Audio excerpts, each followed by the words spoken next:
భార్య స్థానం భార్యకి ఇవ్వాలి తప్పకుండా. భార్యను ప్రేమించాలి, ఆమెని సాటి అయిన సహాయం, నీ ప్రక్కటెముక భార్యను తప్పక నీవు ప్రేమించాలి. ఆమెను కొట్టొద్దు, హింసించవద్దు, బాధించవద్దు, ఆమెను అనేక విధాలుగా ఆడిపోసుకోవద్దు. ఆమె నీ ఎముక, నీ ఎముకలో నుండి తీయబడింది నీ భార్య, ఎవరో కాదు. ఆమెను క్రూరంగా చూడకో, హింసించకో, మాటి మాటి కొట్టి ఏడ్పించకో, దూషించకో, నిందలు మోపకో, అపనిందలు వేయకో, ప్రమాదం.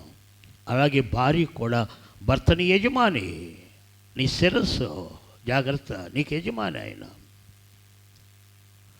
ఆయన అడుగుజాడలు నువ్వు నడవాలి, ఆయన ప్రేమించాలి, ఆయనకు విధేయత చూపాలి, ఆయనకు సహాయపడాలి.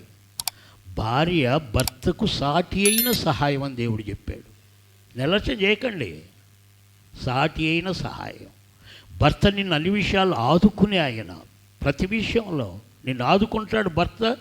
భార్య అన్ని విషయములలో కూడా ఆయన్ని నీ సాటి అయిన నీ ప్రభు, నీ యజమాని కనుక ఆయన గౌరవించాలి, ఆయనకు లోబడాలి, ఆయన ప్రేమించాలి. ఇవి ఉంటే కుటుంబాలు ఎందుకు విడిపోతాయి చెప్పండి?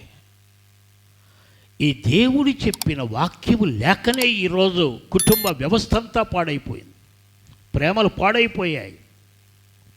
క్రీస్తు లేకపోతే ఉండేదంతా నాశనం. అందుకే ప్రభువుని అంగీకరించండి. ఇప్పుడైనా మీ జీవితాల్లో చేర్చుకొనాలి అని దేవుని ప్రేమ మనల్ని తట్టి మాట్లాడుతుంది. జీవితాలు బాగుపరచాలని దేవుడు కోరుకుంటున్నాడు.